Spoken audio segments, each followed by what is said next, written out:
Hello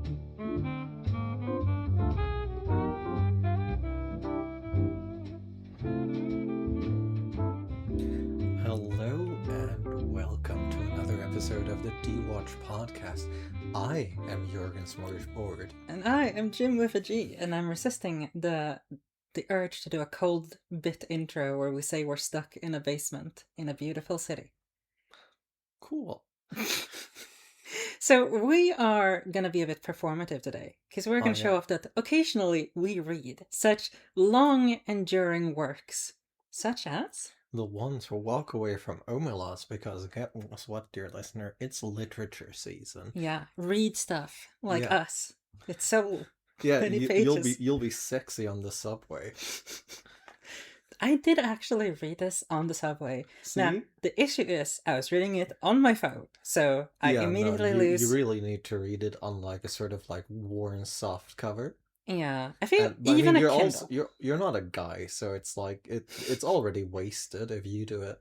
Really? Yeah, No, hold on. If women read on the subway, they become manic pixie dream girls. Well, it depends on the book, I think. Now, not going down this extremely contemporaneous brief meme discourse that I have accidentally started because I cannot help myself and I'm too online. We read the ones who walk away from Omelas, and to start with, I would like to give the listener the good old yes/no. Do we think? No, yeah, go ahead. Do we think the listener should read the ones who walk away from Omelas? Yes, it's 5 pages. It's not that long. It's like I think you'll get a real appreciation for the material because it's 5 pages and it's not that complicated. And this will get me torn apart by the mobs. I think it's fine to read a summary. I'll be entirely honest. I think it's useless to read a summary because like there's that as well, yeah. It's quite short. You don't add. I will say when I googled the ones who walk away from Omelas, one of the first ones was summary, and having already noted that it was less than 5 pages, I was kind of like, this seems unnecessary, but okay. Yeah. But yeah, shall we do our list of trigger warnings? Yeah. Why don't you go ahead, Jim? Child, and then you say abuse. Boom. We're trigger warning child abuse. So if that's what you don't like, no, we all don't like it, of course. But if that's what triggers you, or if that's too heavy content for you, tune out now and actually don't read it. As a slight aside, as a behind the scenes, this is our first episode back from holiday break, and as you can see, podcasted for like a month. I forgot which port I was supposed to remove the microphone from. It took me 3 attempts to get the right one, and to be fair, that's more on me than anything else. Point being that we're gonna get back into this and unequivocally say child abuse is bad, which obviously takes some practice for us. We're coming out hard against child abuse because we're really worried about that being ambiguous. Yeah, you don't get to hear that on a lot of podcasts. That's honestly kind of true, but anyway, shall we do a very quick summary of the ones who walk away from Omelas? It's like an you already interesting know. Story. Yeah. Because the opening is just like, hey, imagine, or no, it's not, it doesn't start with imagine. It is just like, hey, here's a like really nice like ritual festival. Yeah, a small scene of a very lively, joyous city. Yeah, they're frolicking, they're riding horses, they're playing the flute, things of this nature. I was the first like page I was reading of this story, I was kind of like, this feels very traditional, like fantasy intro, honestly. I mean, she is a fantasy author as well. It made sense to me, like thinking about Earthsea. Not that I've read Earthsea, but like I'm on it at the moment. Actually. This is how you describe how the hero's village gets burnt down, sending him on the quest of fate. But then it takes the slight turn where it essentially just goes, listen, that's cool and all. Think of like this entire city just being extremely cool. Yeah, so we can just do this beat by beat because it's so short. So there's a brief intermission where it's like, now, listen, it's very hard to believe good things, Yeah. right?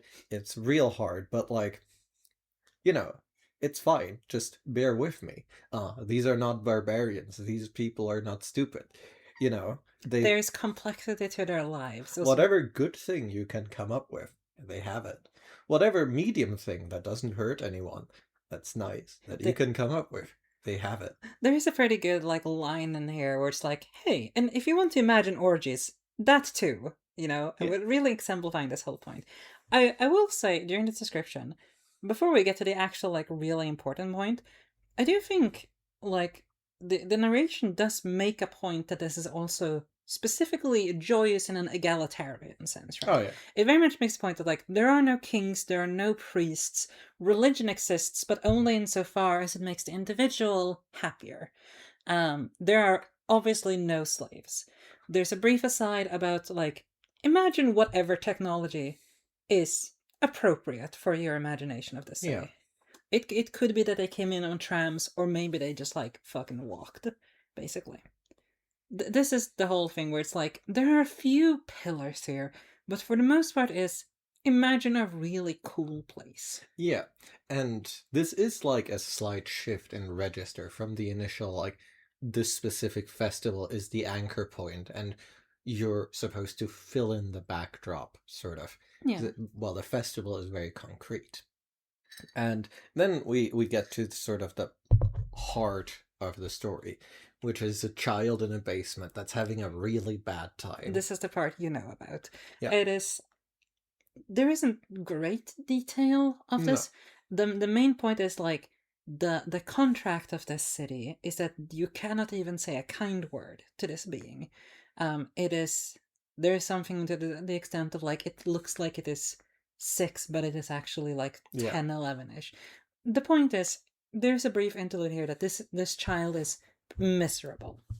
Yeah. And that's the full extent of this.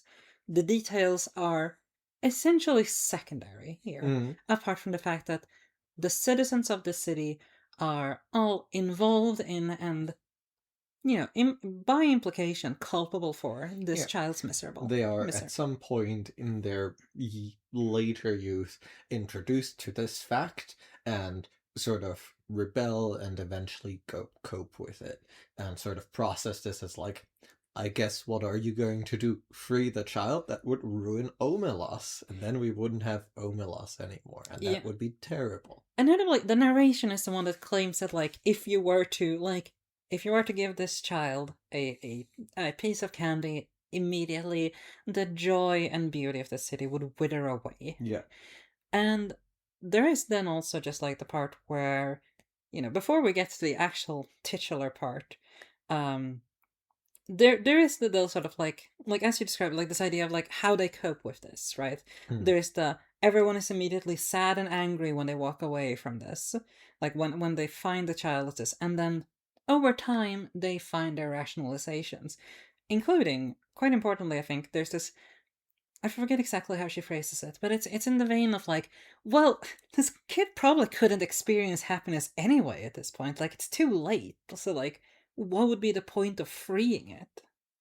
Yeah, and we sort of move on from there to go like, anyway, and the people sort of take having a good time at Omelas extra seriously because they're like, well, a child is suffering for this. Yeah. This utopia was built something, so we have a responsibility to be as utopian as possible. And finally, we get to the titular people who are like, who, like everyone else, have that youthful first outburst against this system of suffering and who choose to leave. Yeah, they just leave. The narration says, we don't really know where they're going, but they all seem to have a purpose in wherever they are off to. Yeah. And that's the story, Yeah. right? Like, I will admit that when I read this, I was surprised that there wasn't that much more to it.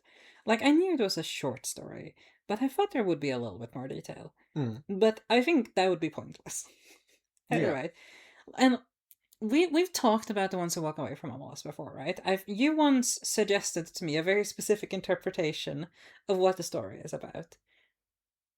I don't recall You this don't recall this, actually. Jurgen? Okay, Mm-mm. you and I feel like you might even have quoted that this is what Ursula Le Guin said in like an interview, that she was like, "Listen, I wrote this story because people expect conflict, and so I start being like, there's no conflict, and then I go, psych, there's conflict."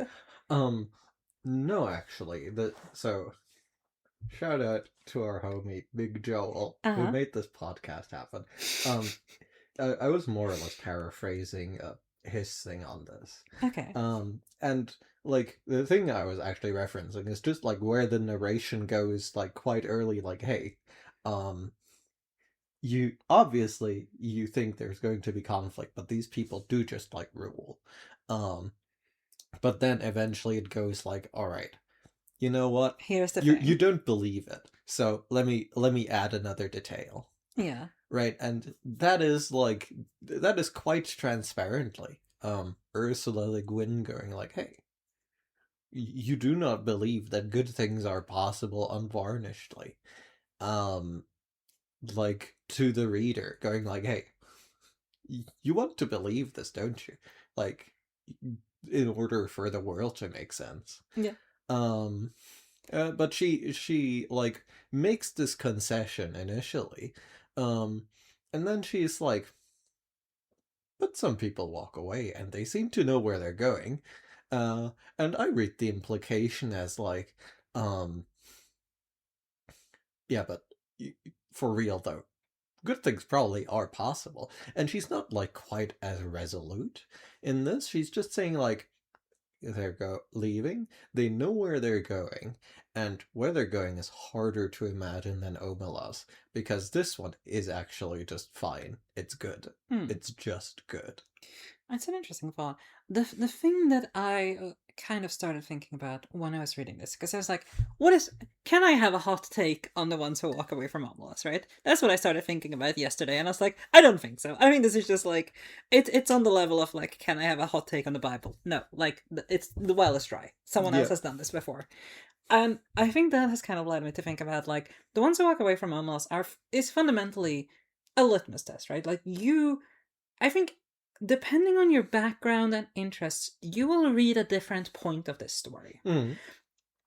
Because the first one I immediately jumped to, as someone who has technically studied philosophy in high school, and I'm emphasizing the technically there, and who, unfortunately, had access to the internet at an early age and is pretentious, I immediately started thinking about moral philosophy, right? Like, some people do, and like, I don't think this is like an all, I think this might be maybe the predominant interpretation of this story, Mm. right? Is that it's almost a Philippa Foot-esque, Yeah. like, here's why utilitarianism is kind of stupid, in parentheses at least. I don't know what Ursula Le Guin thinks specifically, Yeah. but in this story it's like, this is stupid. Like, this fucking sucks. And that's fair. Like, that's an obvious moral complexity of utilitarianism for a very long time. But, and again, I think, my guess is that this is the most popular interpretation of the story. Yeah, I know. Like I do think people, I think especially people who have heard of it but not read it, which is why we, dear listeners, encourage you to actually read it. Like I think the like popular, I haven't read this but I know the vibe interpretation is, oh, it's like a trolley problem. Yeah, and I don't think that's incorrect. Like, genuinely, I think that's a completely fine interpretation. And there's the point, right? Like, because you can start talking about this, right? Like, the immediate point where someone goes, like, we can solve morality by math, you go, like, check this out. Thought experiment time, motherfucker. Mm. And you have to confront the, like, harsh realities of utilitarianism. Now, I am a utilitarian, and I consider myself a pretty hard utilitarian, because there's a lot of these thought experiments, and pretty much all the time I will take the hard utilitarian conclusion, and I'm pretty I do think you should dissect the hiker to get organs to save the other patients.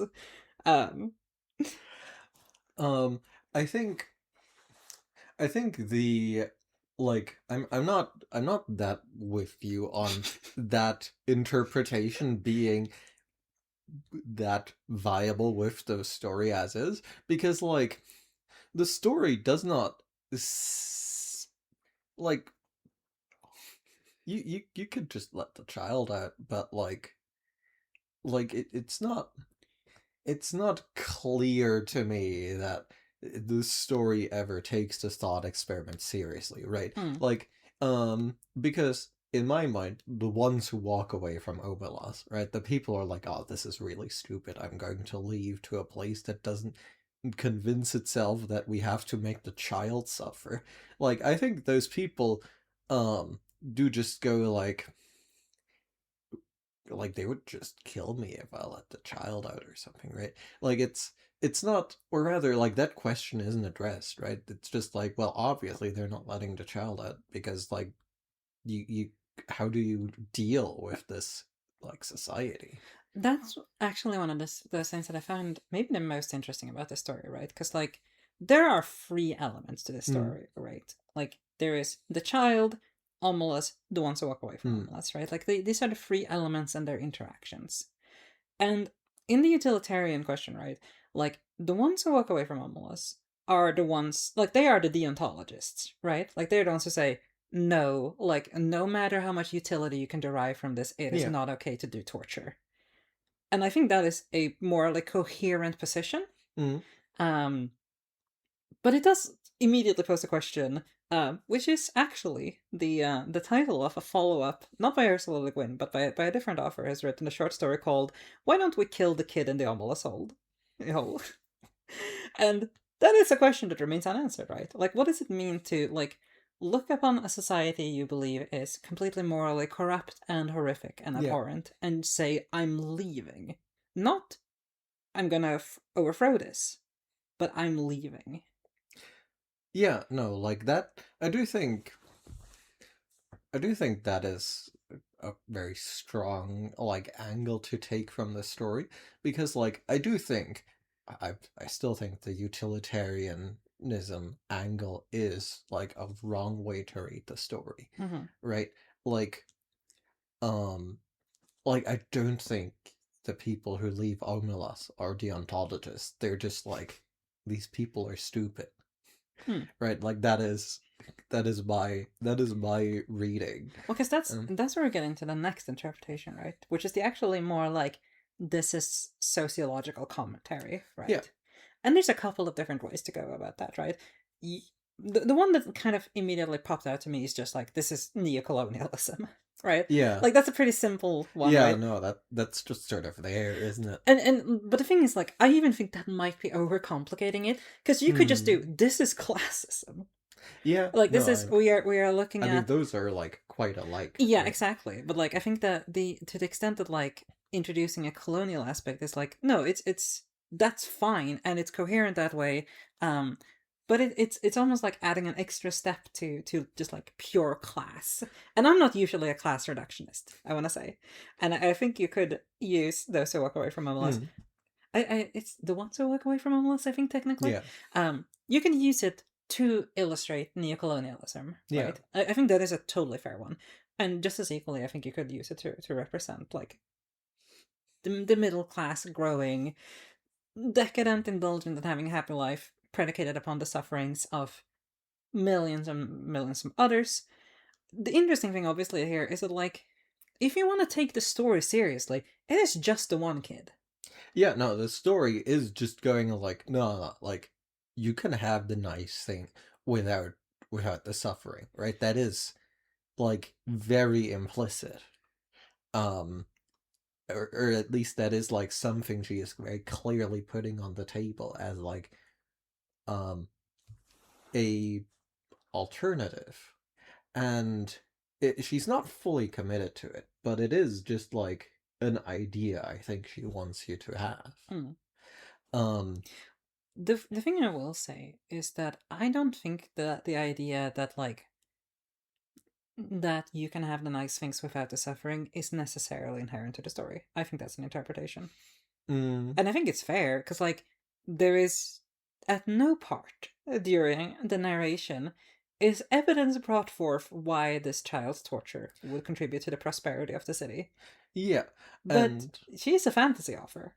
well, yes, I like the thing I like the part where I think that is sort of like forthcoming is we're the ones who walk away to a place that you actually have trouble imagining, unlike Omelas, which is like very imaginable because we put a suffering child in the middle, so it's comprehensible to you, the like person caught in samsara. Yeah. So that is where I draw that, like, where I say like the story is positing this somewhat clearly. And I'm not saying like, I'm not saying like she's like going hard on that idea, but I'm saying it's in there, right? I can see what you mean. I will say I don't necessarily agree, I guess. Like, Hmm. I think that whatever other potential society they might be creating is so ambiguous, and I think that's the point. I think it could be nice. I think it could suck. And I think, like, there isn't really a point to landing there, right? Because I think no matter what specific interpretation you lay on the story, Hmm. it's about the alternative, right? It's about what are you rejecting and what comes in its place to an extent. Yeah. Well, uh, like to loop back around a little bit, I do think like you were onto like you were going at something like important with the like why walk away, why not like kill the child, Yeah. right? Like that is I think the sort of like uh I don't think it is what the story is particularly interested in, but it is like the sort of negative space it is leaving, right? Because going like, oh yeah, no, like the way, like it, because like walking away is like an implicit condemnation, like of a quite different kind, Mm. right? If you just like go like, no, I'm going to show these fools, I'm going to open the hole and let the kid out or whatever, I'm going to say you look nice today and see like if See the it all come spires crashing down. shatter. um and presumably that person would have the conviction, well, it doesn't matter what conviction that person has, right? But like that's a very different view. But like walking away like requires on some level just going like, this is fucked, and like even like like dispelling the illusion or like tearing it all down, whatever Mm. you like think like interacting with the child would do, is is pointless. So I'm Mm. going to leave. And I think that is the like the thing that the story is not like highlighting, but that is like the like most interesting crux of it, I think. Because there's a common sort of interpretation of the story as well, going off the idea that this is a sociological critique of the idea that we enjoy these rampant luxuries based on the suffering of many others, Hmm. and that fundamentally what Ursula Le Guin is saying here is we need to start over. Like, we cannot reform, we cannot change, we must just create an alternative societal model. I think that is like an assumption that's in there, right? I think you And can absolutely do that interpretation. I wonder about fully ascribing it to Ursula Le Guin. Again, I do not know much about her as a person, hmm, but I think it is not an unreasonable conclusion to make, but I do think that step is like, I don't fucking know about that. yeah, no, but like I do think like it is an assumption that the story carries to some degree. Mm. Um and like I think it is very interesting in that it is an assumption that it carries and does not highlight. Because generally speaking, the story is all about like drawing forth the assumptions that are happening. And like the main assumption that the story is like really like trying to draw into the fore is that like um you do not believe good things are possible without like a kernel of moral corruption, dear reader, right? That's what Ursula Le Guin is like putting her whole chest into. Hmm. I think that also goes into what I would say is maybe like another big interpretation you can make of the story as a whole. Mm. That this is not fundamentally about society, that it's about writing. And obviously, like, there's interplay there, right? Like, Yeah. we can't just say that writing is independent of society, but that it is not a critique of civilization so much as it's like, listen, motherfuckers, can't just people write happy stories on occasion? Yeah, no, like it's like that's a quite like that's reading it as like strongly postmodernist, right? Yeah. As like a story that's going just like you dumb idiot. You need a child to suffer for a story to be believable. It's really Bandersnatch before its time.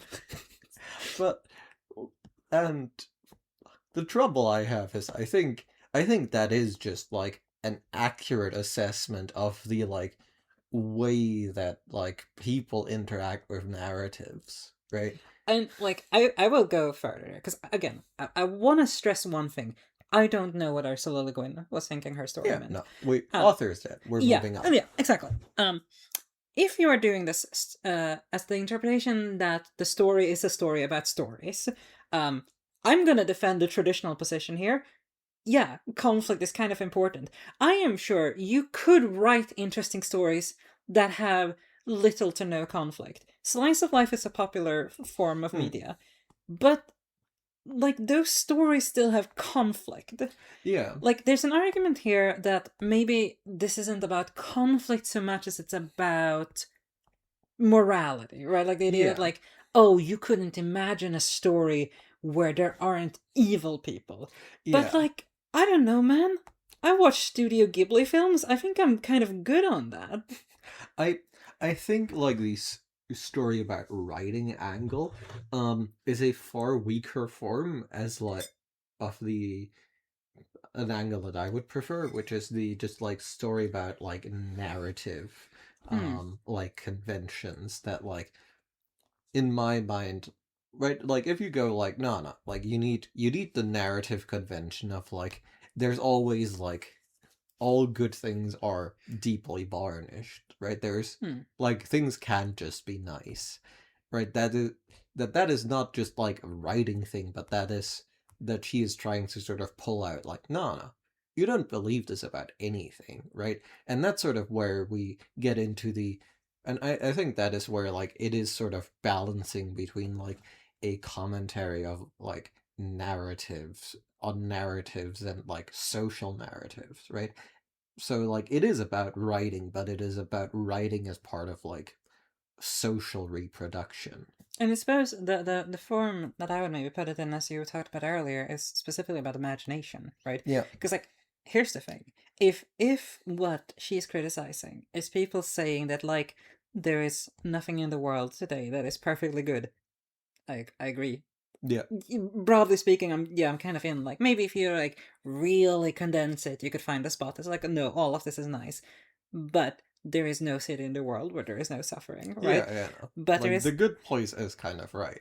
yeah, exactly. Like very genuinely, right? Like there's complexity here.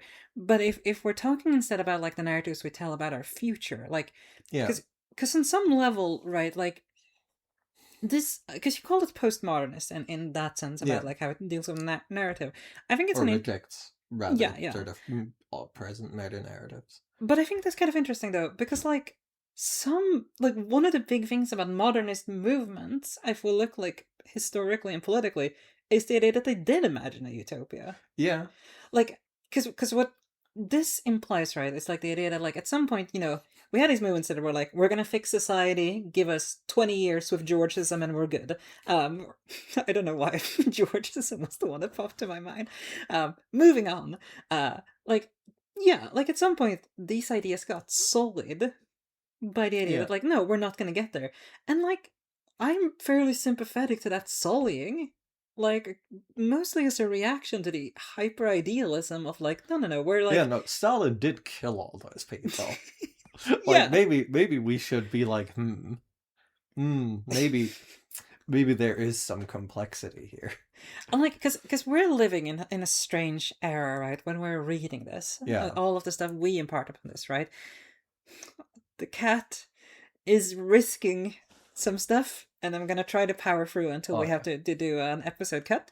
Um, we live in a very strange world in a very strange era when it comes to like how optimistic is because like I would say broadly we are quite cynical in the current Hmm. era, But there are still a lot, but like almost as a reaction to that, I feel like sometimes we have these narratives that are like, listen, 10 years, AI will have solved everything. Yeah, Like we've had the tech bro brain disease for like a decade and a half at this point, at least, right? In like mainstream conception. yeah, Like, we are less than that away from like the Obama era. Like, there, in between all of this cynicism is this idea that, like, yeah, things suck now, but yeah, it's just on the horizon. yeah. But to like go on this train of like it's about meta narratives a bit further with like the direct material of the story. It is also like interesting, like the ones who walk away like make quite a lot of sense in that context, right? Hmm. Because if you suddenly don't have the like yeah, but like aren't they just like abstaining instead of whatever, right, like they sort of lose that sort of like weird moral conundrum that like the story clearly doesn't care about, um and you just go like, well, they're trying to imagine something new, right? Hmm. And if you read Omelas as like the trap of like um the the trap of conviction that good things always have to be sullied, Hmm. um then the ones who walk away are the ones who are like trying to like free the imagination. Yeah, I wanna do like a bit of a complementary interpretation to that, which is the idea that Omelas is, for most of the story, actually the idea that like no, good things will happen and it will all be perfect. And then it is also all good things will be solid. And fundamentally, I think in that interpretation, the ones who walk away are the ones who are pointing out that like not all of this can be narrativized to that simplicity. Mm, I think that is not an unreasonable interpretation if you take this to be about like meta narratives about modernism versus postmodernism and so on, mm, right? So I think I get why this story is so talked about because it's yeah, so easy to put your own shit on this in yeah, various no, ways. like if And you're it's you fun. yeah, no, it is very like it is very tempting to go like, I am the child in Omelas. Why do you do this to me? I am the child in Um, Omelas. My high school bullies, also my political enemies, are Omelas. yeah, And and to be clear, like they did do Lindsay Ellis dirty, but I do think she was kind of odd in her reading of Omelas. I don't think I know this one. Oh yeah, no, that was like her quitting YouTube video, walking away from Omelas. Oh, really? Yeah, yeah, I guess there's. So I haven't seen this. So again, I should not speak about the authors of these various works we talk about. I think it's like an interesting idea that you could just like read Omelas as the bad place, and me who don't participate in the bad place as the good one. well, specifically, I think her her her angle was, I am suffering, and it was like to make the machine go, and I want to fuck off. This sucks. Personally, Which, to be clear, we stance of the podcast. If it sucks, hit the bricks. yeah, YouTube is bad. Like that's Yeah. difficult to really argue about. Like that would be a very hot take to go on. Personally, the way I view Omelas is that like I just think like the lawyers and the barristers of this city should you know invoke some sort of appeal on the grounds of the child, and I'm sure the courts will resolve whatever illegal activity is going on. I mean, listen, that is how they ended the transatlantic slave trade. They did just get him on like just like a bit of legal bullying. Wasn't it also like a bunch of British punitive expeditions to West Africa? Um. I thought there was at least some like patrolling the lanes Oh, going on. probably. But like just like the legislature was like a few legal processes, whipping up sentiment, and then going like, all right, passing a law on this tide of sentiment, and boom. Centrism will solve all of our contemporary political Well, concerns. radical pragmatic opportunism can make exceeding strides of progress within startling short time intervals. Uh, if you're lucky. Sometimes you're lucky though. Well, there you go. It's beautiful. Yeah, no, like you could probably just let the child out if you like bide your time. Yeah, okay, sure. Like they're too busy reveling to catch everyone. I think it's just like a very interesting thing about the story is how, like, first of all, just how many interpretations you can get and like how it casts the various actors in the story, right? Mm, But centrally, there's always the child. And yeah. that really sucks. You know? Yeah, I do think there is just like along with sort of the class angle, there is just the like yes.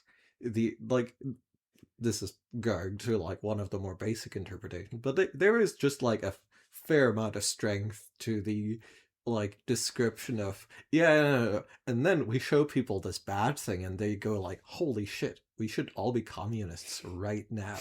And then like we sort of like massage them into going like well of course some functions of the society have to be privatized because the state is inefficient. Mm. And you know, you go along these lines and eventually you get like, I don't know, social democrats who vote for like kicking poor people of benefits every single time. I don't know why it's so fundamentally funny to me that we started about how you can interpret this so many ways, and then you hit people who stay in Omelas are social democrats. That's the story, folks. Listen, I'm You're not not saying wrong. listen, if you're a social democrat and you're not thinking like how do I help the working class every time you cast a vote, like fuck off, you know? I Like will I'm say, going to not make actionable threats, but I'm feeling them in my heart. I'm. You think we get away with that? I'm not going to make actionable threats, but Well, you know, we have most of our listenership currently is in Japan, so that's 1 week. You have looked at 1 week of viewer demographics. hello Japan, we love you. We love you back. I'm resisting doing any in the Japanese. I don't speak any Japanese, so I'm safe. Yeah. No, okay, I'm stopping there. Yeah. This can go a weird way. But I want to say, like, there is actually some interest in that whole part about the rationalization, right? Yeah. And then, like, I don't even want to abstract it away because I think the specific interpretation is like, well, they probably can't even feel anything else but suffering, and like, To be honest, I did actually just straight up read that like segment as like describing the depth of the squalor rather than like being one of the rationalizations. But it does make sense either way. like I listen as someone who studies psychology. There's a lot of sad fucking cases. Yeah. But the reality is that we've also seen people come out of insanely traumatizing Yeah. circumstances. And, like, maybe saying they're fine is a stretch, depending on what Mm. you put into the word fine. But people have an incredible ability to recover. Yeah. And, like, because, like, this is generally something I see on the left on occasion is this idea that, like, okay, step one, we can't eliminate all suffering. So far, I agree. But then you go a couple of steps down and you go, and that's why we really shouldn't like do that much actually. And I'm just like, no, hold on. Yeah. Hold on, somewhere there something has gone deeply fucking wrong. Yeah. Right? Cuz like I think of myself like and I don't brag about this. I think it's kind of a bad trait of mine. I think of myself as a bit of a cynic. But like I still recognize that like no matter how much doubt you can have about whether things will turn out good in the long run, you should still strive for it. Right? Like, I think Mm. there's a genuine point about societal progress being like, okay, maybe we can't eliminate racism, but that doesn't mean we should just be fine with it. Yeah. Though I do think like one of them were like unsettling aspects of Omelas is like that there are no cynics, right? It Yeah. is just like not like people buy in because like it's too nice, you know? Like it's nice enough that you have to go like no, it's actually my responsibility to have a like sick fucking time at the horse races. Is The Ones Who Walk Away from Omelas actually about toxic positivity? Is it No, about health and fitness no, podcasts on no. Spotify? It is. It is before influencers. But like, I will say, like, I think there is something to that interpretation, right? It's the idea that, Mm, like, oh, like I see this actually, and I wouldn't even say this is a leftist thing. I see this in a lot of spaces about the idea that, like, we've come so far, and I'm like, yeah, but like, did you see where we started? Like, no offense, but like, we've got a ways to go, and we've got stuff we can do. Like, this is. I understand that the current political moment is extremely dispiriting and demotivating for mm, a lot of people. I'm there with you. But the stuff that can be changed can be changed. And it's not pie in the sky to be like some reforms can be made. yeah, shoot the child. Shoot. Wait, no. If Omelas are social democrats, Yeah. the child is the working class, and we should shoot the working class. Mm. No, I think it's probably a different alignment. But what if the child was a podcaster? Is it okay to shoot them then? No, we of course have to take the side of the weak in every situation, and podcasters are famously the weakest social class. And as such, they should be defended at all costs. Listen, podcasters probably on average a bit more affluent than average. That being said, weakest? No, that actually checks out. Except for like the Except like for us, lifting sickos. The lifting sickos? Yeah, there's a lot of lifting sickos in podcasting. Really? And did you just talk about like how much they bulk? Well, yeah, no, Okay. like No, that fully that's checks Joe out Rogan. actually. Joe Rogan is in a different. Like, I understand you're describing his origins, but he's in a very different category at this Yeah, point. no, but you know, he's still doing like steroids or whatever, like afterwards.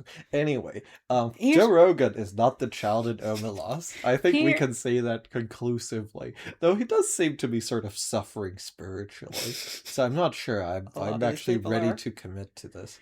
Here's my proposal for how to do the Ones Who Walk Away from Omelas, right? You make a little diagram, right? And you have the Ones Who Walk Away, you have Omelas itself, and you have a child. You have 3 actors. And then just like print out the like 500 top nouns in the English language. And Social Democrats, because I'm sure that's not one of them. The top like 10,000 nouns in the English language, and you just like you get to put them around the diagram as you wish, and then when you're done you go like, check it out, new take on the Ones Who Walk Away from Omelas. That is unfortunately probably like just a good like social media posting bot. Tumblr would have fucking loved this like 8 years ago. You know, you just like put in like the child is I'm really working here. The child is dry food. The Ones Who Walk Away. the podcat. And Omelas itself is no, okay, I don't. That's us. We're Omelas. Oh yeah, you're right. Damn. We're so good at interpretation. That's right.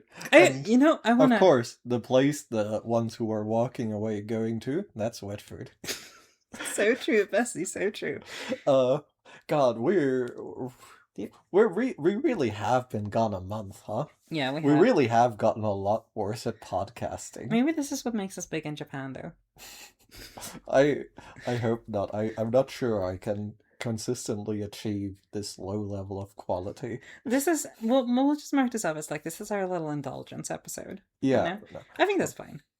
And you know, we said some smart things. You just need to pick them out from all the dumb things we also said. Which we notably don't do. There are podcasts that actually edit their podcasts.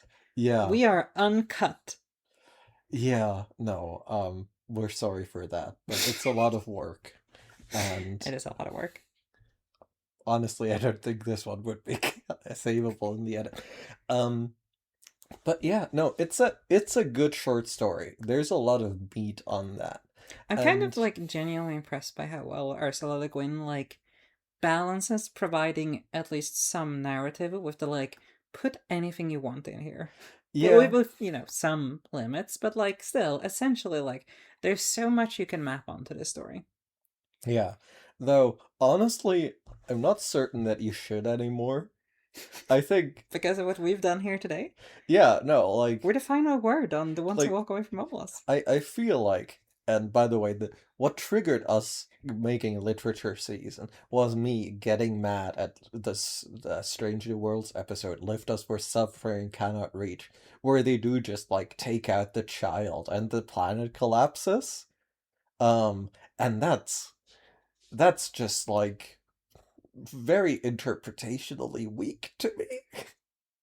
It's just like, yeah, no, it is actually a tale about utilitarianism, and fuck utilitarianism. We're Star Trek, and we don't read. You know, you could have made me watch this episode. Well, I actually thought we were going to, but then I was wrong, because the Elysian Kingdom, um, is what I thought the episode was, and then that was the child going to space nebula episode instead. And then it was like, no, it's just bad. So Okay. I don't want to do that to my friend Jim. So Thank we did you. this instead. Um, which I'm not sure it was a better experience for the listener. Okay, listen. We fucked up at the end. But I think we provided some genuine points. Now, is it one of the most commentated on points in history? Yeah. Yeah. You know, maybe next we should do like why we think the Roman Empire fell. I That could mean, use some more opinions from people who haven't looked into. I think it was probably too much bread and too many circuses, you know? I'm sure someone has advanced that theory before, but I can't say I actually know off the top of my head one who has done that. You know, like I think they just got like complacent Well, around. no, actually, I have seen a lot of like weird right wingers say that it's the grain dole. Well, yeah. And again, if you're a social democrat and you're taking away people's benefits, um, I'm thinking evil things about you, and you should fix yourself or leave. Beautiful. Okay. Keep the bread. Bread is generally, as a baker, bread is very cool. That's my view on Roman history. Where are we going next? Um, so I haven't fully settled. We're definitely doing a William Gibson short story. Um, it's going to be from the Burning Chrome collection, and it might just be Burning Chrome, but it Okay. might be something else if the whimsy takes me. I only know very surface details about Gibson's work, so On I a don't. surface detail is Ian M. Banks. Sorry. I know I'm not responding. Uh, I'm striking until you it's not even a apologize short publicly. story. So even worse. Yeah, you have to read a lot of books to get to that one. Actually, I haven't gotten there yet.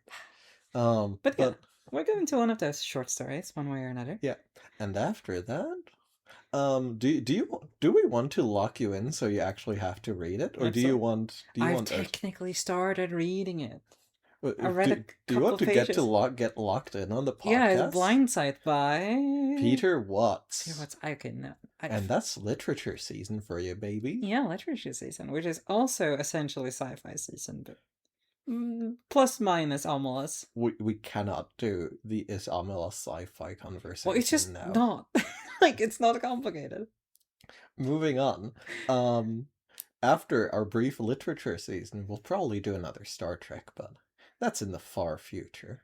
For now, In a you have galaxy to far, read far away. Blindside within like 2 weeks. What is like 300 pages? Something like that. That's fine.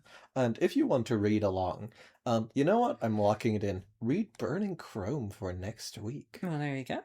And get started on Blindside because it's not a short but a long story. And make sure to get it in a paperback so you can read it on the subway and people will be like, wow, they're so hot.